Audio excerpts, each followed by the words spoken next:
I'm about to show you how to get anyone to follow your lead using a technique so simple, most leaders accidentally do the exact opposite during their entire careers. Forget everything that you know about building trust. Charisma, expertise, track records, none of that matters if you're making this one critical mistake in the first 7 seconds of every interaction. Last month, I watched two executives give identical presentations to the same board. Same data, same slides, same recommendations. One got immediate approval for a $50 million project. The other got politely rejected.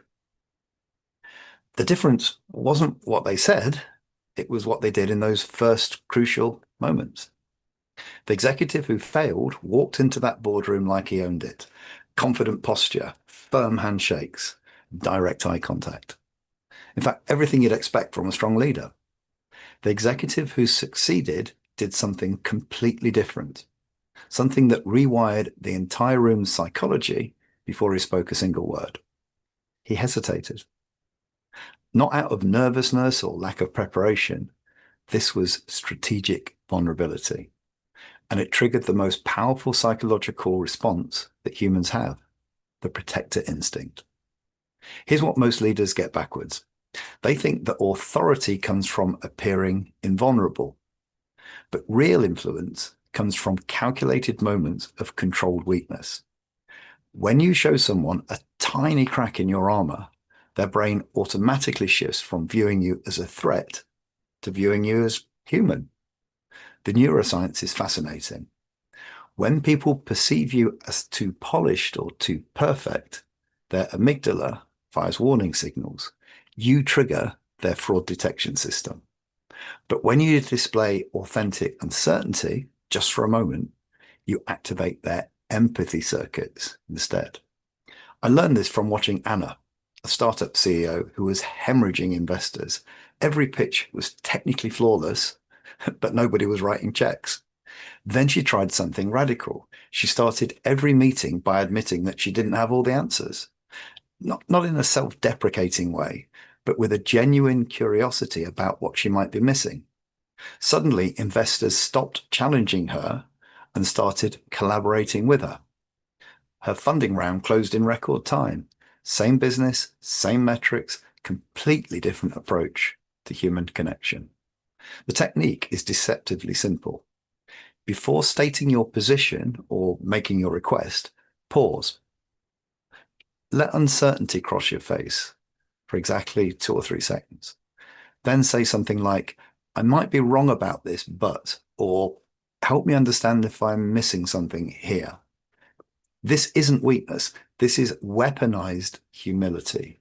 You're giving the other person permission to be the expert, which makes them psychologically invested in your success rather than your failure. Watch what happens when you try this with your most difficult team member. Instead of saying, we need to improve quarterly numbers, try struggling to see how we hit these targets with our current approach. What am I not seeing? That person will stop being your critic and become your consultant. They'll start solving your problem instead of pointing out why your solution won't work. The most dangerous leaders are the ones who never admit uncertainty. They create environments where people hide their problems, avoid risks, and stop thinking critically. The most effective leaders are those who weaponize their moments of not knowing. Here's the advanced version. Strategic confusion.